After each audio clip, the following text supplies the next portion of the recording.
Now I'm going to try to cover several things here, and yes, I do. I do have a list that I have compiled. Now I'm going to start off with David Freiberger's latest video. Now, in the video, he covered a handful of places that I was familiar with. I found that quite interesting. He was out there. It's just the Goodyear Airport. It's actually called Phoenix Goodyear Airport. I don't know why Phoenix got in there, because it had nothing to do with the city of Phoenix. Because Phoenix has already got a couple of airports, besides Sky Harbor. But anyway, there's about 4 of these old air conditioning compressors, that are out there on display.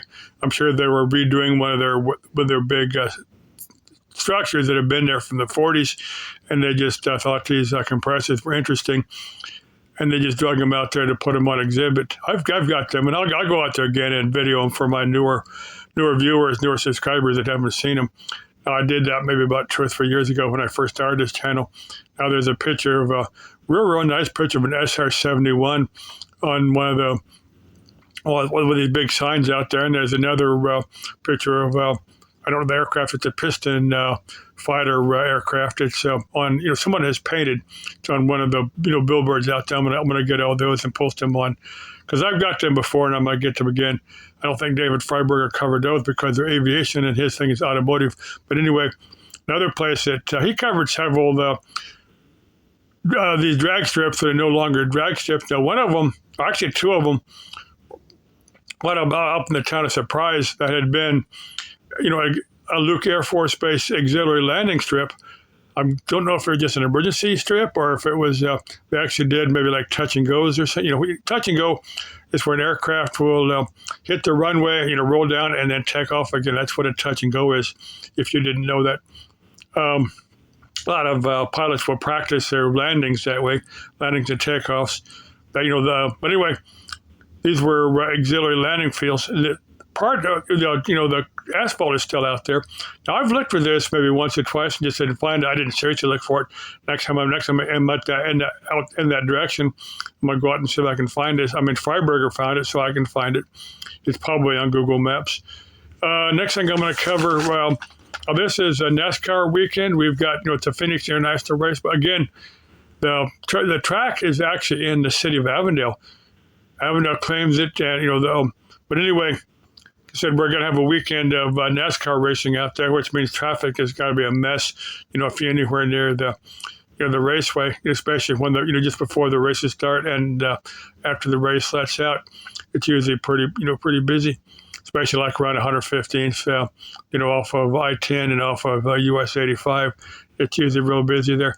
They're going to have 4 races out there. The truck race tonight, Friday. They're going to do the Xfinity race on Saturday, the Cup race on Sunday, and then they're going to crown a NASCAR points champion on Sunday after the race. They're going to do that out there at PIR. They interviewed one of the officials, I guess a president, owner, whoever, the news. I just caught the last few minutes of it.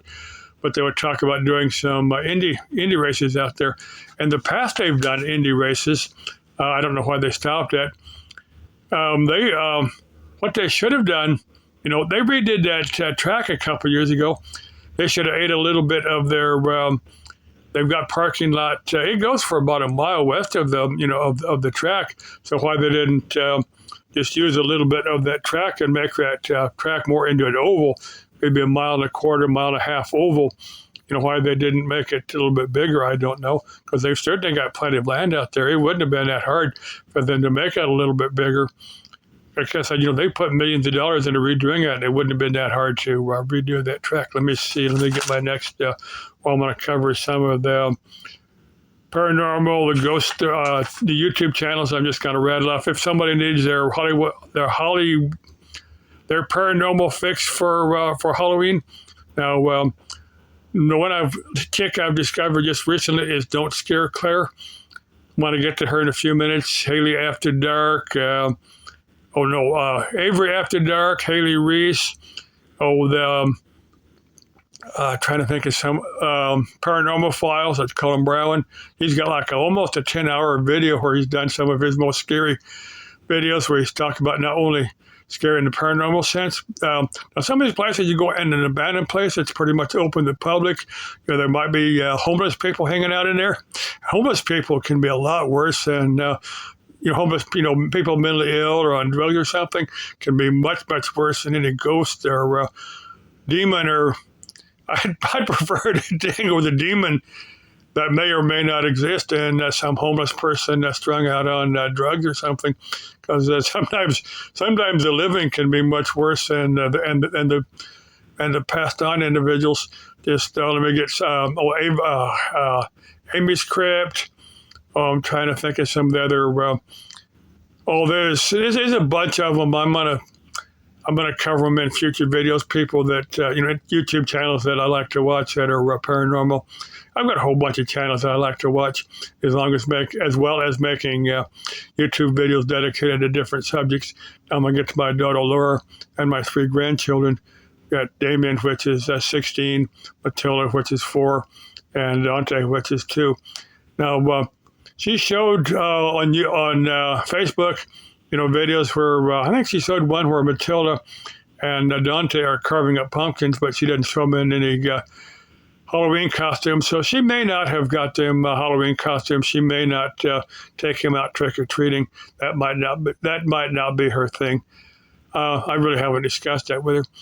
Let's see. My last, I guess I've covered the last time that I went trick or treating. I'll probably make one more video dedicated to Halloween before Halloween. Now, I had this dream last night, not related to anything paranormal or Halloween. Now, in the dream, it seemed like I was a Japanese guy, and it was me and another Japanese guy were interested in this one Japanese girl. We were both interested. Did not seem like there was any jealousy or anger toward the other guy. That this one lady, we were both interested in her, and we were just kind of let her decide who she wanted to be with. Now, I found that very, very interesting. Now, this is not anything I've watched on YouTube, not anything I've watched on TV. So I find a lot of my dreams are just bits and pieces of stuff I've already experienced in waking life, but this had nothing to do with anything that I ever remember watching on TV or YouTube or anything. Now, there's this idea that there's this universal unconscious or conscious mind. That kind of gets into some of what Sigmund Freud touched on, and Carl Jung had touched on this quite a bit. I find Carl Jung very, very interesting. I've studied him a little bit. They were both Swiss guys that were into. They were psychiatrists, psychologists, that type of thing. They've both been dead for many, many years. But anyway, there's this idea of this universal unconscious mind that. In this dream, I was probably tapped into somebody else's thoughts, that some Japanese guy this was on his mind. And we were going to let this, now who this Japanese lady decides to spend her life with, I'm not quite sure. Anyway, I just found that dream kind of interesting. Let's see, I think I've covered everything for the minute. Let me get back to 2 stories. Don't Scare Clara was talking about, the last one I was watching was about Elvis Presley. He said some people visiting, Graceland had bumped into this individual that, they went back to the people that were running the tour, giving and they said, we really, really enjoyed this, Elvis impersonator. This Elvis impersonator looked just like him and was asking us, said, thank you for visiting my house, but I'm curious, the impersonator was curious why they were in his house. And the staff there said, look, we have no idea who you're talking about. We don't hire Elvis impersonators. So, they kind of thinking they bumped into Elvis's ghost. They said that he appeared to be flesh and blood. They really thought he was just an impersonator, just some flesh and blood individual pretending to be Elvis. And there's you periodically hear about people visiting Gettysburg. Now, Gettysburg, if anybody, other parts of the world that doesn't know, Gettysburg, like 1862, 1863, is one of the bloodiest of the American Civil War battle scenes. It went over about 3 days, and quite a number of people were wounded and killed. Not just soldiers, civilians that were, part of the doctors and stuff that were just individuals that were in houses that were just surrounding Gettysburg. But anybody, people, present day people visiting the battle scene will report to the staff, or the park, the staff running the various parks and stuff around there report, hey, we really enjoyed this. We enjoyed watching the reenactments of the battles. These individuals reenacting these battles they really, really into their stuff. Their uniforms on both sides, their uniforms, their weapons. That's what we saw.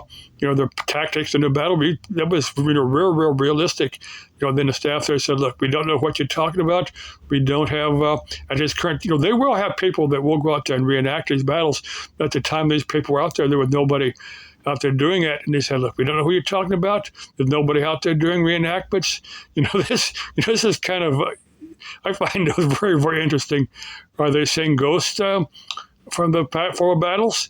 I don't know. It's very, very interesting. Anyway, let's keep life interesting. Let's keep life exciting. Love you. Bye-bye. Let's have a happy and safe Halloween. Bye-bye. And find something spooky to watch. If you don't go trick-or-treating, find something spooky to watch, something paranormal here on YouTube. Bye-bye.